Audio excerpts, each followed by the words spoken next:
Bonjour à tous. Est-ce que vous m'entendez? Oui, on t'entend très bien. Donc, docteur Bon, Cossin, bah, il fait merci partie beaucoup de pour l'équipe de votre Montsouris invitation. aussi. Désolé de ne pas être avec vous, j'aurais beaucoup aimé. Malheureusement, ça n'a pas été possible. Et donc, je vais vous parler de la réparation. Vous avez eu deux excellentes présentations sur les descriptions des lésions. Et maintenant, une fois qu'on les a décrites, est-ce qu'on peut les réparer?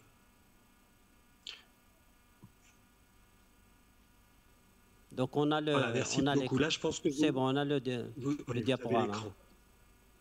Vous pouvez Donc, y aller. réparation de la percutanée de la valve mitrale, où en est-on?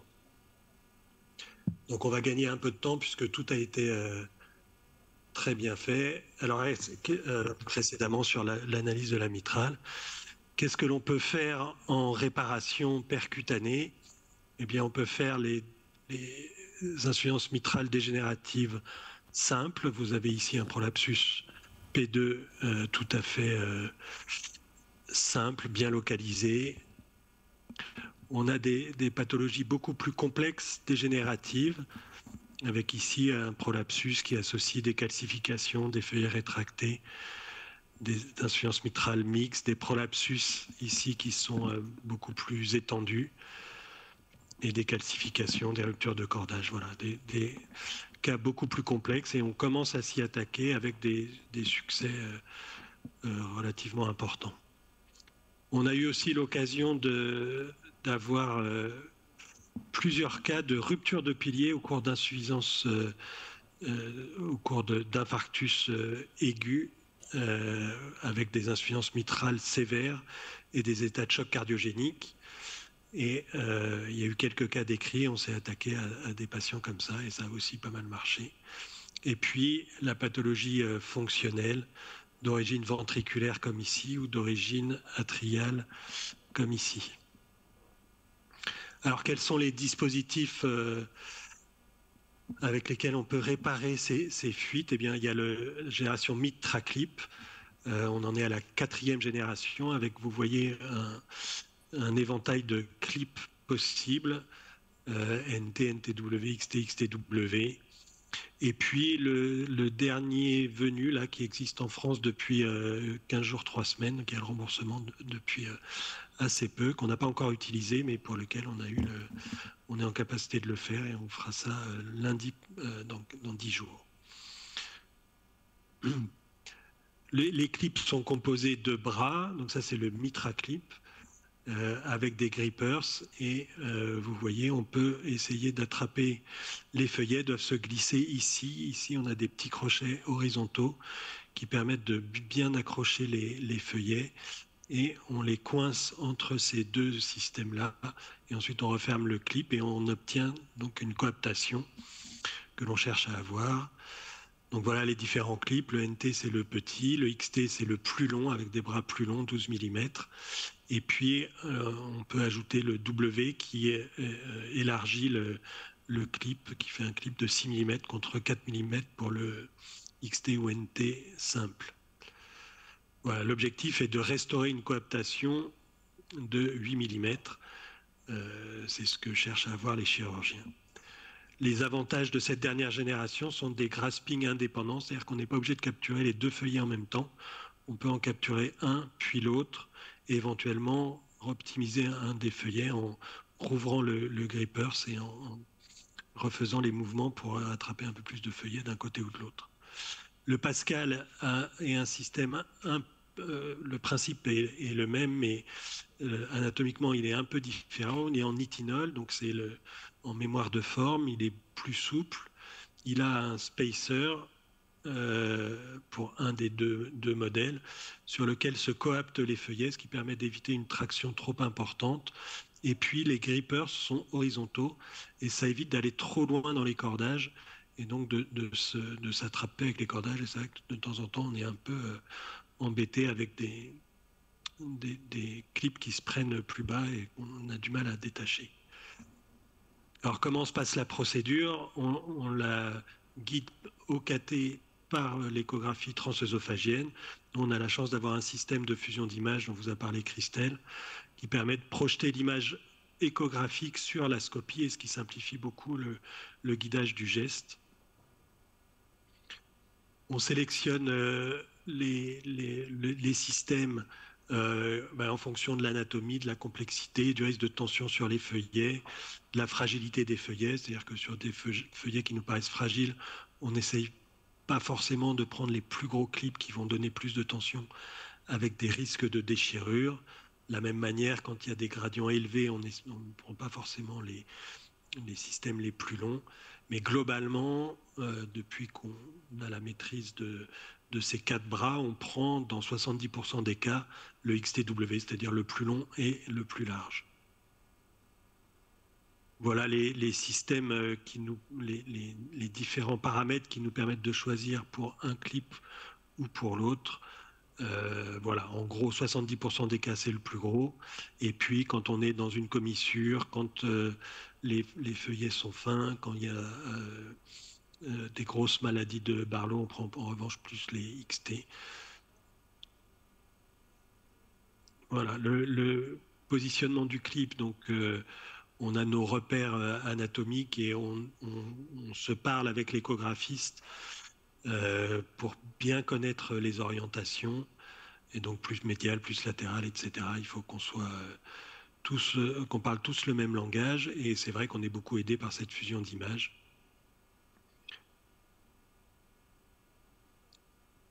Et le moment important dont vous a parlé Christelle, qui est le grasping, le moment où on va attraper les petits feuillets. Alors, quels sont les critères de faisabilité et les prédictions du risque? On a plusieurs risques qui sont associés à cette réparation.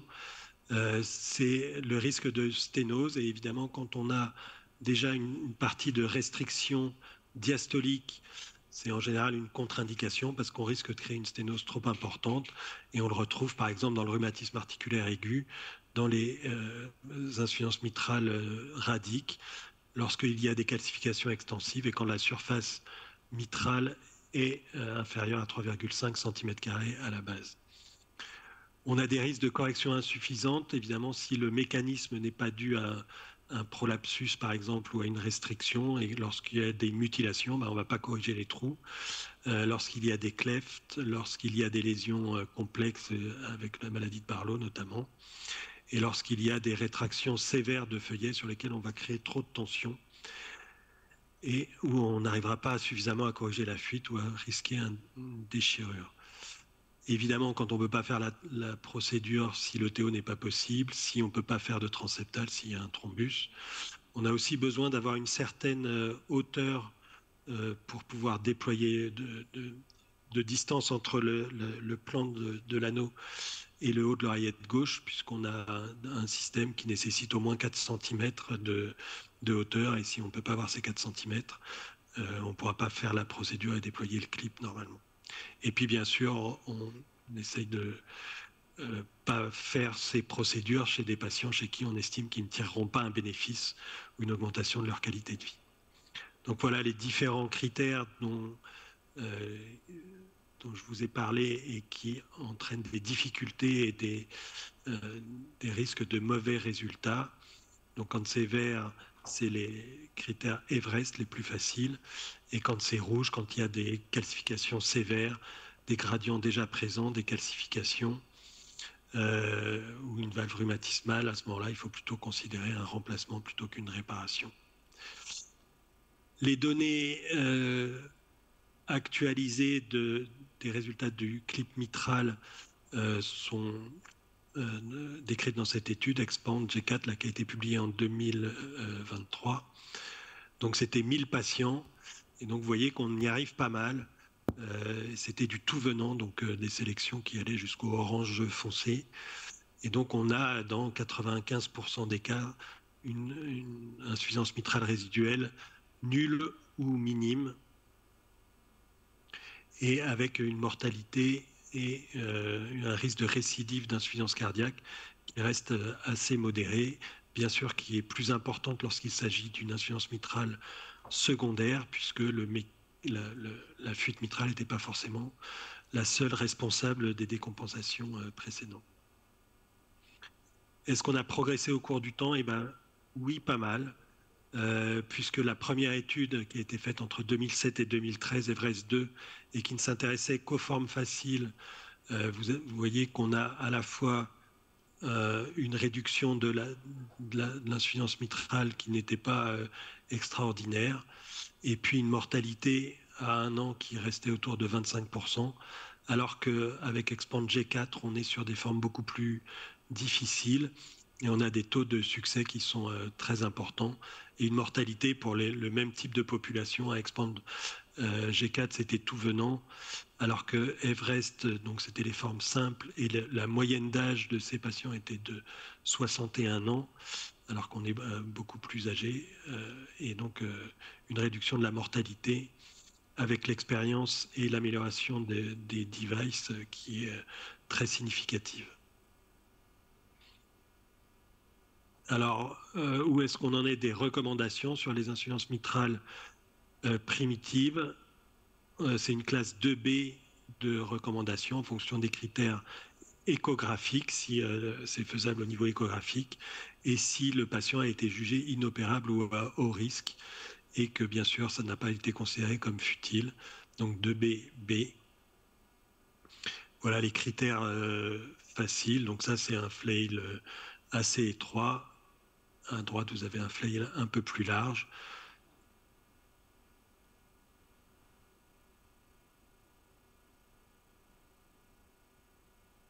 Là vous avez des tissus qui peuvent ne pas être suffisants.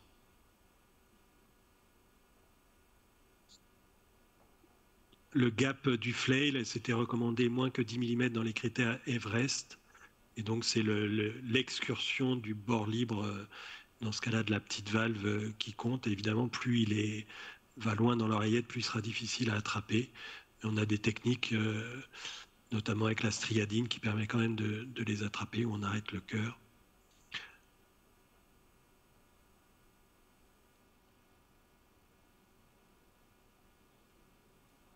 Voilà, et maintenant ce qui nous gêne le plus, c'est la qualité du feuillet mitral. Et vous avez comme ici des feuillets qui sont assez courts et très restrictifs, avec des mécanismes complexes, notamment une restriction du feuillet postérieur et un prolapsus du feuillet antérieur associés qui rendent les cas de plus en plus complexes. Et donc on a besoin de staffer en fonction du risque opératoire et de la qualité attendue de la réparation percutanée. Donc évidemment, chez un patient très âgé, très fragile, on aura tendance à favoriser quand même la voie percutanée qui n'a pas un risque très élevé. Alors les calcifications, elles font partie des risques élevés d'échec, mais néanmoins on peut avoir des calcifications comme ici qui sont à côté de la zone de grasping et donc elles ne nous gênent pas tant que ça, ou être en dessous de la zone de grasping et donc on fait des petites manipulations qui permettent de glisser le clip entre le feuillet et la zone calcifiée, qui permettent quand même d'avoir un bon résultat.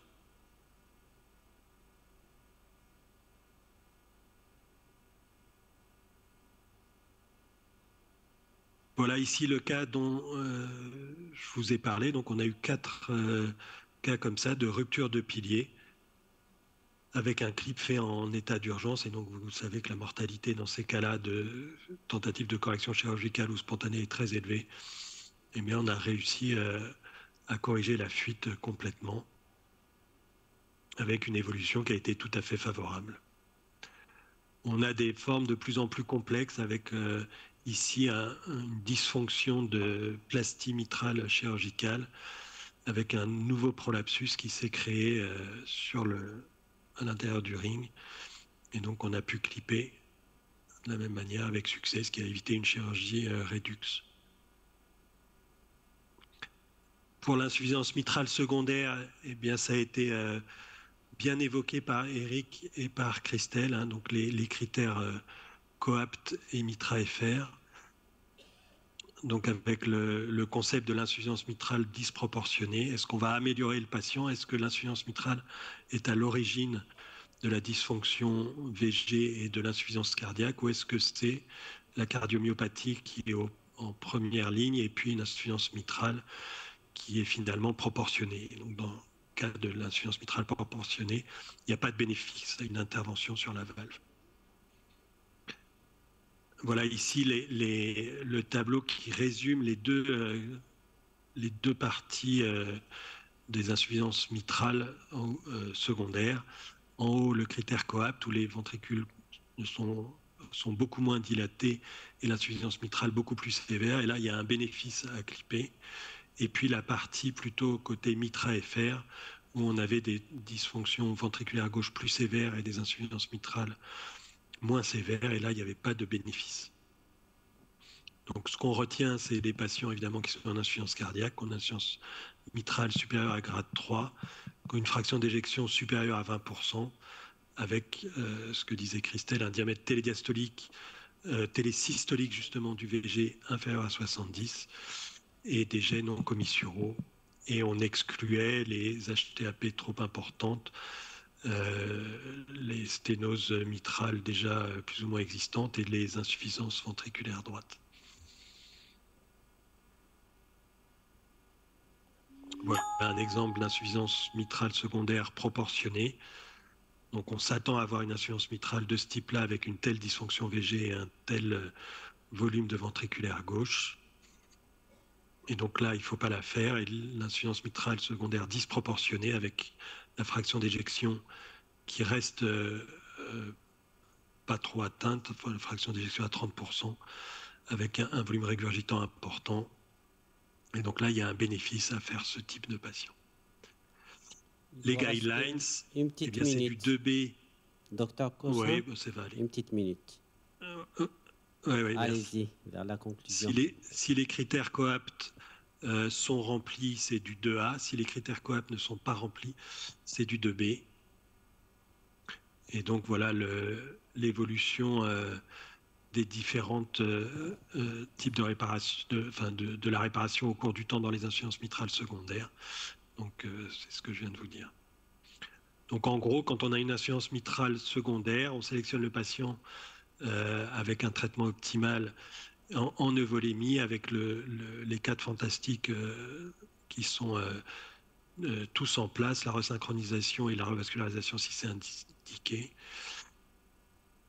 Si c'est dépassé, on ne fait pas l'intervention et on considère la transplantation si le patient est jeune.